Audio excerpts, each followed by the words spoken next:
Hello everyone, welcome to knowledge plus. इस video में आज लोग इंडियन ज्योग्राफी को रिवाइज करने जा रहे हैं। आज के रिवीजन का हमारा टॉपिक है सेटलमेंट एंड अर्बनाइजेशन। तो आइए शुरू करते हैं आज का वीडियो। तो यहाँ बताया गया है कि types of settlement are determined by the extent of buildup area and inter house distance. तो सेटलमेंट का जो टाइप होता है किस तरीके से डिटरमाइन किया जाता है, तो कितने एरिया में घर बना हुआ है ना, बिल्टअप एरिया, और इंटर हाउस डिस्टेंस, और कितने दूर दूर पे बना हुआ है, इस आधार पर सेटलमेंट को बांटा जाता है। इंडिया को सेटलमेंट मेनली बांटा जाता है दो तरह से, रूरल सेटलमेंट और अर्बन सेटलमेंट। रूरल सेटलमेंट का मतलब गांव का जो सेटलमेंट हुआ, गांव में जो घर है, और अर्बन सेटलमेंट यानी शहरी इलाके में। Rural settlement in India can be broadly classified as clustered. ठीक है, तो रूरल सेटलमेंट को भी कई तरीके में बांटा गया, जैसे क्लस्टर्ड यानी कि एक जगह ग्रुप बना करके रहना, एग्लोमेरेटेड या न्यूक्लिएटेड यानी कि अलग अलग, एक घर यहाँ है एक घर बहुत दूर है तो उसको न्यूक्लिएटेड बोलेंगे, सेमी क्लस्टर्ड या फ्रेगमेंटेड, हेमलेटेड एंड डिस्पर्स्ड और आइसोलेटेड। इस तरीके से हम लोग रूरल सेटलमेंट को बांटते हैं। अब एक एक करके देखते हैं। Clustered settlement are generally found in fertile alluvial plain और in the north eastern state. तो क्लस्टर्ड सेटलमेंट कहाँ पाया जाता है? क्लस्टर यानी कि एक जगह ग्रुप बना करके रहना, मतलब कि एक नज़दीक नज़दीक घर है, फिर कुछ दूर के बाद फिर नज़दीक नज़दीक घर है, इस तरीके से, तो उसको हम लोग क्लस्टर्ड बोलते हैं। तो कहाँ पाया जाता है? तो गंगा एलुवियम प्लेन में पाया जाता है और नॉर्थ ईस्टर्न स्टेट में इस तरीके पाया जाता है। सेमी क्लस्टर्ड कहाँ पे पाया जाता है? तो गंगा यमुना दोआब और खादर प्लेन, मतलब कि जो उत्तर प्रदेश का नॉर्थ वाला इलाका है, उत्तराखंड हिमाचल प्रदेश तरफ, ठीक है, उस वाले इलाके में पाया जाता है। डिस्पर्स सेटलमेंट और आइसोलेटेड सेटलमेंट पैटर्न इंडिया अपने रिमोट जंगल। तो डिस्पर्स नाम से पता चल रहा है बिखरा हुआ है ना, तो ये कहाँ पाया जाता है? तो रिमोट एरिया में पाया जाता है, मतलब कि जो जंगल वाले एरिया में है, फिर दूर दराज के जो क्षेत्र हैं, छोटे हिल वाले एरिया में, वहाँ पे इस तरीके का पाया जाता है। सेंसस के अनुसार क्या है? Census of India 2011 define the urban area as statutory town, census town. तो दो तरीके का टाउन यहाँ पे बताया गया है, स्टैट्यूटरी टाउन और सेंसस टाउन। स्टैट्यूटरी कहने का तो क्या होगा? किसी कानून के तहत जिसको शहर बनाया गया है। ठीक है, तो जैसे डिफेंस का जो सेटलमेंट होता है, वहाँ पे कैंटीन वगैरह, मतलब कि डिफेंस का जहाँ पे लोग रहते हैं, कैंट जिसको बोला जाता है, या फिर और भी कई तरह के शिपिंग टाउन होते हैं जो सीपोर्ट के किनारे बसाए जाते हैं, तो वो सब जो है स्टैट्यूटरी टाउन के अंदर आता है। तो यहाँ पे देखते हैं, स्टैट्यूटरी टाउन और all places with the municipality corporation containment board है ना, और नोटिफाइड टाउन एरिया कमेटी। तो इस तरीके से इसको स्टैट्यूटरी टाउन बोलते हैं, मतलब जो कानून के तहत एक बसाया गया और किसी खास पर्पज़ के लिए बसाया गया है। नेक्स्ट सेंसस टाउन क्या होता है? तो are having a minimum population of 5000। तो पूछा गया है सेंसस टाउन का डिफिनीशन, मतलब कि ऑप्शन दे करके ऐसे आया था क्वेश्चन। तो सेंसस टाउन किसको बोलते हैं? जहाँ पे मिनिमम 5000 का पॉपुलेशन हो, 75% मेल जो है वर्किंग पॉपुलेशन में और नॉन एग्रीकल्चर पॉपुलेशन में, मतलब कि वहाँ के 75% मेल नॉन एग्रीकल्चर पॉपुलेशन में हो, और पॉपुलेशन डेंसिटी जो है कम से कम तो 400 पर स्क्वायर किलोमीटर, तो उसको हम लोग सेंसस टाउन बोलते हैं।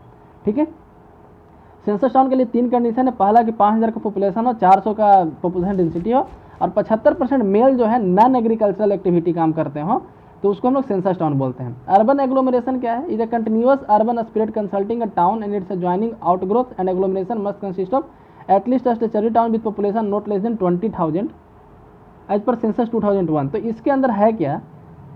तो अर्बन एग्लोमरेशन कहा जाता है जैसे कोई बड़ा शहर है ना, उसके आसपास जो छोटा शहर है वो कम्प्लीटली एक्सपेंड करके इसमें मिलता जा रहा है ना। जैसे आप मान लीजिए कि जैसे दिल्ली है ना, उसके आसपास नोएडा एक शहर पहले था, अब नोएडा जो है एक्सपेंड करते हुए कम्प्लीटली दिल्ली में मिल चुका है। इधर से फरीदाबाद गुड़गांव वाला इलाका है, गुरुग्राम, वो भी दिल्ली में मिल चुका है।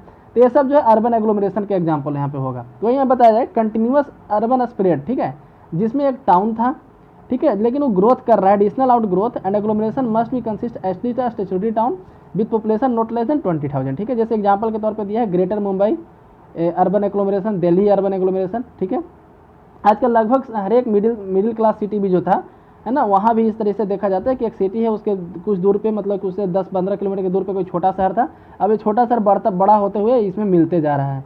In India urban places with population exceeding 1 lakh are called class 1 town.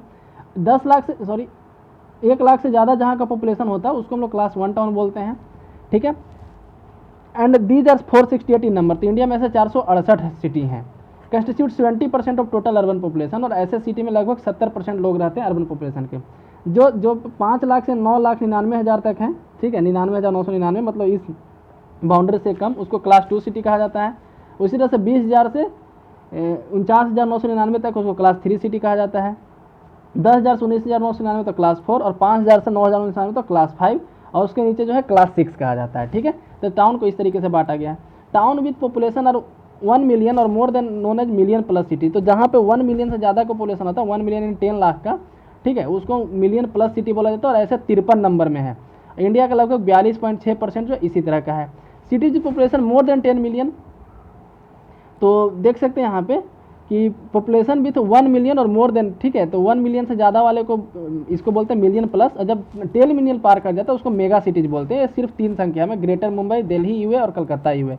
UA यानी कि अर्बन एग्लोमेरेशन। स्लम क्या है, तो slum is an area of poor housing. Slum एक ऐसे एरिया को बोलते हैं जहाँ पे पुअर हाउसिंग फैसिलिटी है, ठीक है। इसमें कई तरह के ऑक्यूपेशन वाले लोग रहते हैं। ओवर क्राउडिंग यहाँ पे होता है, यहाँ पे इन्फीरियर क्वालिटी का स्ट्रक्चर होता है, मतलब काफ़ी खराब क्वालिटी का स्ट्रक्चर होता है, ठीक है। In India slums are known as different name in India में जो है स्लम को जो है डिफरेंट नाम से जाना जाता है। जैसे बस्ती कहा जाता है कलकत्ता में, चेन्नई में चई कहा जाता है, दिल्ली में झुग्गी झोपड़ी कहा जाता है ना, मुंबई में इसको चौल कहा जाता है। इस तरीके से हर एक सिटी में लगभग दूसरे दूसरे नाम से जाना जाता है। Out of the total population of 121 crore India has more than 833 million rural population. तो 121 करोड़ में लगभग 83 करोड़ रूरल पॉपुलेशन है, ठीक है। एंड मोर देन 37 पॉइंट इतना मिलियन अर्बन पॉपुलेशन, तो लगभग 37 करोड़ जो है 37.7 करोड़ अर्बन पॉपुलेशन है। In the previous decade 2010 to 11 sorry यहाँ 2001 होगा, urban population increase more than 91 million, ठीक है। तो रूरल पॉपुलेशन जो है ज़्यादा, मतलब कि अर्बन पॉपुलेशन रूरल पॉपुलेशन के मुकाबले ज़्यादा तेज़ी से इंक्रीज कर रहा है। लार्जेस्ट अर्बन पॉपुलेशन डवेल्स इन महाराष्ट्र। महाराष्ट्र में सबसे ज़्यादा अर्बन पॉपुलेशन है, उसके बाद उत्तर प्रदेश में है, उसके बाद तमिलनाडु में है, ठीक है। गोवा और Mizoram are the state in the country which are more urban than rural. तो गोवा और मिजोरम दो ऐसा स्टेट है कंट्री में जो ज़्यादा रूरल अर्बन है रूरल के मुकाबले। मतलब बाकी सारे स्टेट में देखा जाए तो रूरल पॉपुलेशन ज़्यादा है अर्बन के मुकाबले, लेकिन गोवा और मिजोरम में अर्बन ज़्यादा है रूरल के मुकाबले। According to the census 2011 the urban sex ratio is worse than the rural area. तो 2011 के सेंसस के अनुसार अर्बन का जो सेक्स रेशियो है रूरल के मुकाबले खराब है, ठीक है, लेकिन इंप्रूव किया है, but especially improve from 900 in 2001 to 926 in 11। तो 2001 में मात्र 900 था, 2011 में 926 हुआ है, ठीक है। इस तरीके से देखा जाए, in the mean time the rural sex ratio gain only 1 point from 946 इन 2001 947 इन 2011। वहीं रूरल का देखा जाए तो 2001 में 946 था और 2011 में 947 हुआ है, ठीक है। अब हम लोग दूसरा टॉपिक देखते हैं, रिसोर्सेज एंड एनर्जी। इंडिया में क्या कितने तरह का रिसोर्स है, जो क्या क्या एनर्जी है ना। तो रिसोर्स किसको बोलते हैं, जो हमारी ज़रूरत को पूरा करता है उस सामान को हम लोग रिसोर्स बोलते हैं। वो नेचुरल हो, मैनमेड हो, किसी भी तरह का हो, जीवित हो, निर्जीव हो, है ना। Resources are of 2 types, human resource the functional part and natural resource the fundamental part of the economy, ठीक है। तो ह्यूमन रिसोर्स को फंक्शनल पार्ट बोला जाता है और नेचुरल रिसोर्स को फंडामेंटल पार्ट बोला जाता है। रिसोर्स को मेनली 2 तरीके में बांटते हैं।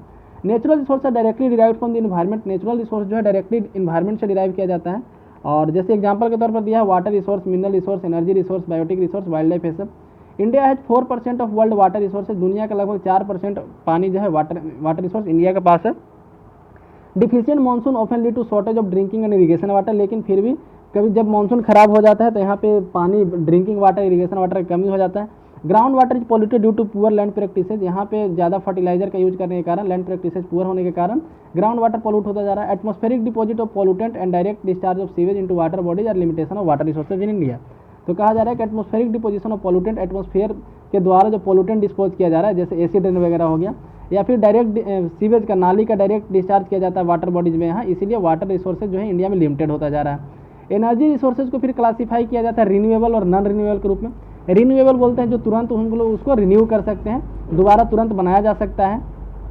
नॉन रिन्यूएबल बोलते हैं जो लिमिटेड क्वांटिटी में है, जो खत्म हो जाएगा तो दोबारा नहीं बन सकता, जैसे कोल, पेट्रोलियम, न्यूक्लियर मटेरियल, ये सब। On the basis of use pattern के, on the pattern of use energy resources recognised conventional resource. तो यूज पैटर्न के आधार पे कन्वेंशनल और नॉन कन्वेंशनल बांटा गया। कन्वेंशनल का मतलब पारंपरिक रिसोर्स, ठीक है, जो काफ़ी समय से हम लोग यूज करते आ रहे हैं। और नॉन कन्वेंशनल किसको कहते हैं, जो हम लोग अभी यूज करना सीखे हैं, मतलब कि परंपरा, मतलब काफ़ी समय से इसको यूज नहीं करें, नॉन कन्वेंशनल, है ना। तो जैसे सोलर हो गया, विंड हो गया, ठीक है, ये सब नॉन कन्वेंशनल के अंदर आता है। The natural resources for electricity generation in India are unevenly dispersed and concentrated in few pockets. तो इलेक्ट्रिसिटी जनरेशन के लिए जो नेचुरल रिसोर्स है इंडिया में हर जगह सेम क्वांटिटी में नहीं है, ये कुछ कुछ एरिया में है, कुछ कुछ एरिया में नहीं है। तो जैसे यहाँ पे दिखाया जा रहा है कि hydro resources located in Himalayan foothill in the north eastern reason. तो हाइड्रो रिसोर्सेज की बात किया जाए तो हिमालय के आसपास, जहाँ से नदी मतलब कि पहाड़ से नीचे आती है वहाँ पे, नहीं तो नॉर्थ ईस्टर्न रीजन में है। कोल रिजर्व को यदि देखा जाए तो Jharkhand, Orissa, West Bengal, Chhattisgarh, part of Madhya Pradesh, यहाँ पे कॉन्सेंट्रेटेड है। Where lignite is located in Tamil Nadu and Gujarat. Tamil Nadu and Gujarat से लिग्नाइट कोयला मिलता है। सबसे अच्छा कोयला होता है anthracite. North eastern region Sikkim and Bhutan है vast untapped hydro potential estimated to be 35,000 megawatt. तो यहाँ पे बताया जा रहा है कि north eastern region, Sikkim, Bhutan, यहाँ पे हाइड्रो वाटर मतलब हाइड्रो पावर निकालने का, पानी से बिजली उत्पादन करने का क्षमता काफ़ी ज़्यादा है, लेकिन अभी उतना हम लोग यूज नहीं कर पा रहे हैं। जैसे यहाँ पे दिखाया जा रहा है कि 35,000 megawatt in north eastern reason, 8,000 in Sikkim, 15,000 in Bhutan. Energy sector in India है जब मिक्स ऑफ थर्मल, तो एनर्जी सेक्टर मतलब इंडिया में एनर्जी सेक्टर की बात किया जाए तो कौन कौन है, तो थर्मल एनर्जी 68.14%, यानी सबसे ज़्यादा थर्मल एनर्जी निकलता है। इसके तहत क्या होता है, पहले हीट से जो है कोयला से हीट क्रिएट किया जाता है, हीट से पानी गर्म करके उसके वेपर से बिजली प्रोड्यूस किया जाता है। हाइड्रो यानी कि बांध बना करके 17%, nuclear 2%, renewable 12%। Maharashtra is the highest producer of thermal energy followed by Gujarat. India is the 5th largest hydro electricity producing country. तो इंडिया जो है दुनिया में 5वां सबसे बड़ा कंट्री है हाइड्रो इलेक्ट्रिसिटी प्रोड्यूस करने में। विथ पंजाब है the highest share of followed by Karnataka, जिसमें पंजाब सबसे ज़्यादा और कर्नाटक उसके बाद आता है। ठीक है। Wind energy potential in India is 45,600 megawatt in the largest non conventional energy source and 3rd largest energy contributor in India. Wind energy जो है इंडिया में तीसरा बड़ा सोर्स है। विंड एनर्जी हमारे इंडिया में तीसरा बड़ा सोर्स है। ठीक है।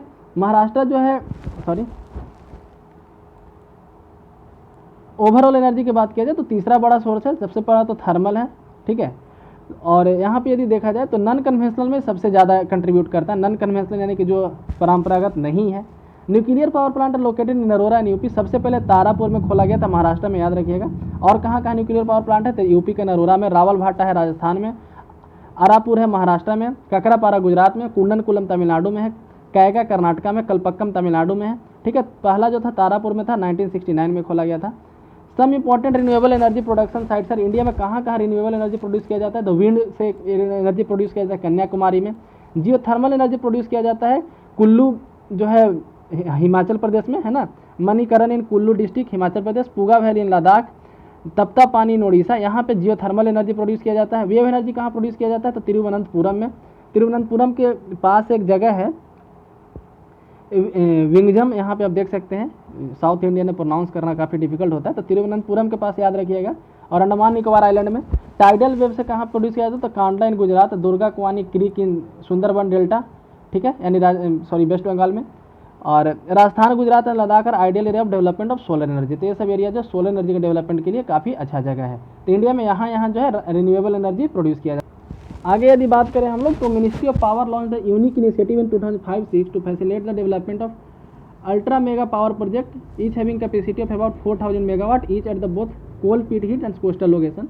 तो मिनिस्ट्री ऑफ पावर के द्वारा एक प्रोजेक्ट लॉन्च किया गया था जिसको बोलते अल्ट्रा पावर मेगा प्रोजेक्ट। इसके तहत क्या था कि 4,000 मेगावाट का पावर बनाना था। कहाँ कहाँ, तो कोल पीट हेड्स मतलब जहाँ कोयला मिलता है हम लोग को वहीं पे, कोस्टल लोकेशन पे।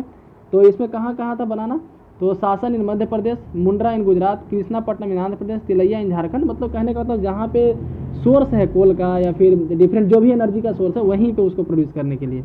Mineral resources is broadly classified as metallic and non metallic. Mineral resource को मेटेलिक और नॉन मेटेलिक में बांटा जाता है।